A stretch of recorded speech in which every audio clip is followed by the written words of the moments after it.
working my guillotine from the closed guard. So I'm controlling posture, whether I'm hooking the neck or whatever. But I'm gonna break posture fanning this way with my knees, okay? Now I'm gonna pick a side. I like to sit up to my right, using my left to choke, but obviously everything's gonna be reversed if you're going the other way. So I'm gonna open up my guard and use my left foot to help me post. I'm gonna post up, almost like we were gonna do that hip high sweep, but I'm gonna back my way out of it. So I'm gonna push my hips back, and as my hips go back, I'm gonna circle and loop that choke, right? Now I'm gonna square back up and feed this hand and make a connection. I'll show you the connection in a minute. Notice I'm in front of his arm. I don't have his arm connected. We're gonna talk about that later. Right now, I want the arm out guillotine. I'm gonna sit back and I'm gonna square back to my back, back to my guard. Now I'm gonna use my feet to push away as I bring my elbow to my hip, right? And I'm gonna get a choke, a wind choke, but also a neck crank together. And I'm okay with both. I just wanna get the tap, okay? I also don't want him to pop his head out, and that's why I'm kind of turning that hip so he doesn't feel comfortable with trying to bring his head out, okay? Let's go again. So from the closed guard, I'm breaking posture how I like to do it. I'm gonna open that guard up, sit up, hips go back, I make the loop. I square back up and feed the hand. When I do that, guys, right, I'm making kind of a fist. This hand is gonna be on the outside blade edge of the hand, kind of shallow, right? I wanna expose this part of my wrist into his throat, right? And I'm gonna pull that. So I wrap this, and it's okay to wrap, right? And almost go like back of the fist towards you. Then as I make the connection, I'm gonna turn the hand. And then as I sit, I'm gonna turn that hand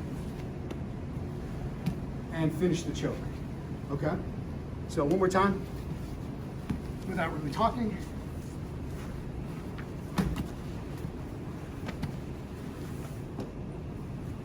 Right, so however I'm breaking the posture, okay? I'm gonna come back, I'm up, I loop. Now when I loop, I can grab the chin and hug the chin. That's completely legit. In fact, a lot of control there. So not only am I gonna hug the chin, I'm gonna drop my elbow and start to, again, control his posture by bringing that neck down. He's gonna wanna come up to try to regain stability. I wanna keep his posture broken, right? So not only does this not feel very good, but now I'm using the back of my hand to bring that head down. So now, that's what I mean by a control. It's kind of a vice. I'm not submitting him, but he can't get his posture back.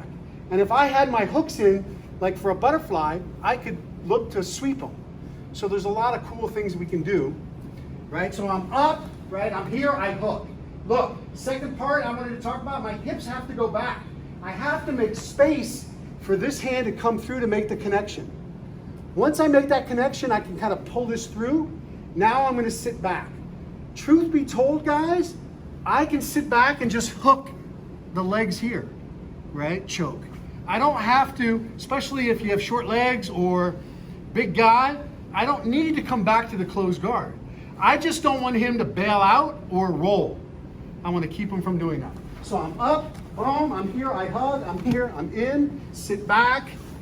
Last thing, if you notice when I'm sitting back on the same side of the hip that I'm choking him with. So I'm choking him with my left hand.